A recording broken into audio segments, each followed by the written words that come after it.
Bali kahapon nga ay umuwi muna ako para kumuha ng iba pang gamit ni mama kasi ang sabi sa amin ay 1 week nga daw kami sa ospital. Umuwi nga lang muna ako para matulog at saka kumuha ng iba pang gamit, tapos eto nga at babiyahe na ulit ako papunta ng Malolos. Pagdating ko nga ay pinakain ko na agad si mama kasi baka nga nagugutom na siya, at inutusan na nga ako ng nurse na pumunta sa information para nga i-admit na si mama. May kailangan kasi sa information kapag mag-a-admit ng pasyente papunta doon sa mismong ward. Bukod kasi ron ay kailangan nga daw tubuhan si mama, pero hindi ako pumayag kaya pumirma na lang ako ng waiver, katunayan na tutol ako sa paglalagay ng tubo sa kanya. Kailangan nga daw kasing tubuhan para makakain. Kumbaga yung tubo mula sa ilong papunta sa tiyan ay doon nga daw padadaanin yung binled na pagkain, pero hindi talaga ako pumayag. Nang masubmit ko na nga yung waiver ay pinapunta ulit ako ng information para naman kumuha ng gamot sa pharmacy. Meron nga lang din kailangan fill upan doon at kaya nga pumunta ako agad. Pasensya na nga pala kayo kung medyo maingay yung background ko dahil dito na nga lang ako sa ospital nagvo-voice over. Sobrang nagpapasalamat nga ako at pati si mama sa mga tumulong sa amin. Lalo na ngayon at medyo nakakapagsalita na siya ng medyo maayos-ayos. Bali sa ngayon nga ay nakakadalawang tangke na siya ng oxygen at 1.5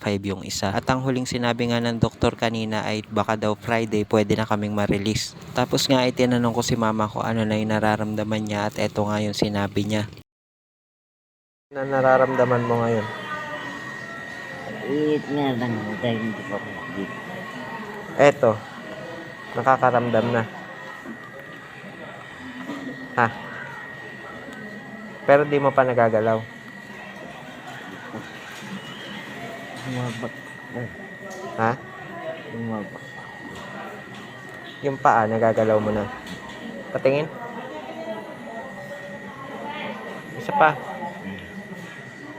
Wala eh. Pero na ano. Nararamdaman mo na. Minasahe ko nga dito yung mga kamay at paa ni mama nang sa ganun ay mas mabilis makarecover yung kalahating katawan niya na naparalisa, at sobrang effective talaga dahil nagagalaw niya na nga. Dahil nga din sa mga tulong na binigay ninyo kaya naman medyo nakaka-recover na ng maayos si mama. Nakukuha ko kasi agad yung mga gamot na kailangan at nai-inject at napapainom agad sa kanya. Kaya naman sobrang salamat talaga sa lahat ng mga tumulong, mga kaibigan, mga kamag-anak, mga katrabaho. Hindi ko alam kung ilang beses ako magpapasalamat sa inyo pero sobrang salamat talaga. After nga nun ay nilipat kami sa second floor kung saan may mas maayos na higaan. So dito nga ay medyo mas komportable na si mama at nakatulog na ng maayos, kaya naman nagpaalam ako sa kanya na magvo-voice over muna kasi kako ay gusto ko kayong balitaan. Dito nga ay napapabuntong hininga na lang ako ng malalim at iniisip ko na lang at sinasabi ko sa sarili ko na matatapos din ang lahat ng problema to. Kaya naman sobrang salamat talaga sa inyo, sa lahat ng mga nagbigay ng tulong pinansyal pati sa mga suporta at pagdarasal.